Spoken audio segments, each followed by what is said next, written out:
Să nu vă speriați niciodată când un lucru rău se întâmplă neprovocat de dumneavoastră. Să nu vă speriați. Întotdeauna Dumnezeu, la nivel de detalii, controlează viața noastră. Stimate mame, poate aveți o grămadă de grijuri. Probabil că ar fi momentul potrivit să spun că mamele, sigur, noi toți, dar în mod special mamele, trăiesc dureroasa experiența părăsirii. Unele sunt părăsite de soți, altele sunt părăsite de un copil. Singura părăsire pe care ele o tolerează e părăsirea prin căsătorie a copiilor ei. Când se duce copilul și se duce bine, stă zâmbind ca o floare primăvara că și-a împlinit misiunea și așteaptă să-i vină nepoții și așteaptă copilul ei să ajungă la porțile cetății. Ăsta e visul oricărei mame. Ăsta este visul oricărei mame. Sunt multe mame care nu au un copil excelent din punct de vedere intelectual, din punct de vedere al școlii, din punct de vedere fizic, sportiv, abilități. Însă lăsați-mă să vă spun următorul lucru. Copilul pe care vi l-a dat Dumnezeu este copilul de care aveți nevoie, iar dumneavoastră sunteți mama de care el are nevoie. Nu întotdeauna dumneavoastră ați fi avut nevoie de un astfel de copil, dar copilul ăla a avut nevoie de dumneavoastră în mod specific, ca o mamă. Așa a hotărât Dumnezeu să vă dea o misiune. A crește un copil este o slujbă. Este o slujbă. Este ca o slujbă pe care noi o facem aici în adunare. Este o slujbă față de o bucată de carne care iese din tine și îți devine fiu și rămâne pentru întotdeauna fiu sau fiică. Este o slujbă. Nu trebuie neapărat să-ți placă întotdeauna. Va fi uneori când va fi împotriva la ceea ce îți place. Dar orice slujbă are dificultățile ei. Nimeni nu poate iubi ca o mamă. În viața mea am cunoscut mame care au avut copii bolnavi sau au avut copii care le-au zdrobit inima, le-au rupt inima, le-au făcut de rușine. Le era așa de rușine încât le era greu să meargă la biserică. Și totuși, dacă ai fi vorbit ceva împotriva copilului ei, te-ar fi sfâșiat. Pentru că întotdeauna o mamă mai are iubire și speranță pentru copilul ei care astăzi este un derbedeu. Tatăl se satură, tatăl e în stare să-i spună pleacă de aici că mi-ai stricat reputația. Du-te de aici, dacă așa ești, du-te de aici, te șterg de pe numele meu. Nu știu dacă vreodată în istoria umanității a fost o mamă care și-a șters copilul de pe numele ei, însă au fost foarte mulți bărbați care și-au șters copilul după numele lor. Nu vreau să pun femeile într-un raport de superioritate cu bărbații, nici vorbă, vorbesc doar despre un specific, vorbesc doar despre un lucru concret, doar despre o componentă a ceea ce înseamnă complexitatea acestei ființe numită femeia, mama, pentru că în spatele oricărei mame este o femeie. Când lucrezi cu Dumnezeu, n-ai motive să te temi.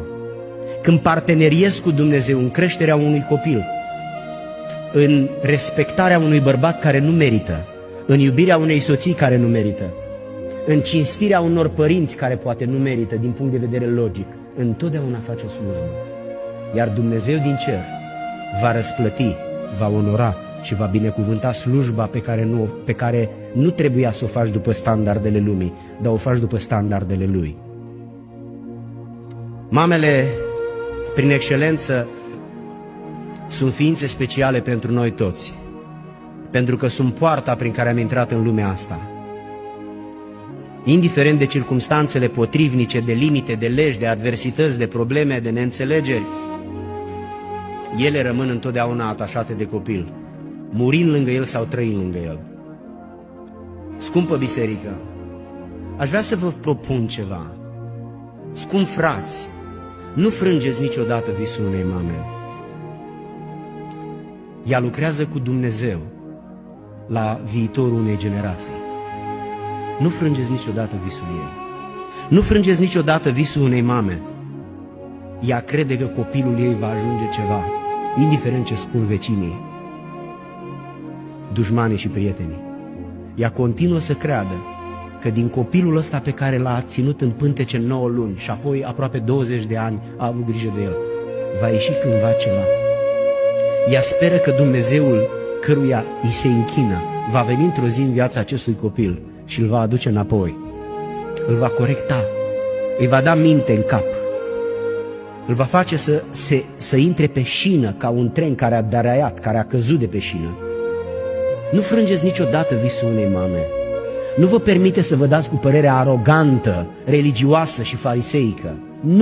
Nu frângeți visul unei mame. Noi nu putem să știm ce simte ea, ce crede ea, pentru că copilul ăla într-o zi a fost ea, a fost parte din ea. Ea are o legătură neînțeleasă de noi cu copilul ăla și nu o să-l poată abandona niciodată. Nu o să poată vedea în el niciodată un iremediabil. Din punctul ei de vedere, copilul ăsta este remediabil. E posibil să se schimbe, e posibil să se pocăiască, e posibil să înceapă să predice, să cânte undeva în biserică. Nu frângeți niciodată visul unei mame. N-avem dreptul ăsta. E visul ei, Dumnezeu i l-a dat. Visul ăsta trăiește cât copilul sau cât ea. Sau probabil că trebuia să spun invers. Nu frângeți niciodată visul unei mame. Ea crede întotdeauna că copilul ei va face o diferență, că copilul ei va sluji comunității, că din ea va ieși o sămânță care nu se va opri niciodată. Orice mamă stă 9 luni cu sarcina aia dureroasă și incomodă, făcându-și planuri pe care nu le mai poate uita niciodată. 9 luni face planuri. Nu mai poate așa de bine să muncească, să se aplece, să facă efort, dar poate să facă planuri. Și în toate planurile ei, copilul ei e ministru, e doctor, e președinte, e înger. Nu frângeți visul unei mame. Lumea va fi mai bună dacă lăsați visul ei, dacă îl încurajați, dacă îl proptiți, dacă îl sponsorizați, dacă îl susțineți, dacă contribuiți ca el să se întâmple. Când vedeți o mamă plângând, fie vă teamă și frică, pentru că ea plânge pentru cineva care poate să schimbe viitorul în bine sau în rău. Femeile care se tem de Dumnezeu, care parteneriază împreună cu Dumnezeu, care nasc, cresc, educă copii și chiar dacă aceștia au un moment de răzvrătire, ele îi așteaptă și speră ca lucrul ăsta să se întâmple până mor, iar dacă totuși nu se întâmplă, ele mor cu speranța că se va întoarce după ce au plecat. Dumnezeu din cer să ne binecuvinteze cu bunice, soții, fiice, nepoate, cu surori din biserică, care sunt demne să stea la poarta cetății. Femei prin care Dumnezeu va continua să lucreze și să binecuvinteze neamul nostru de oameni, generația noastră. În numele lui Iisus. Amin.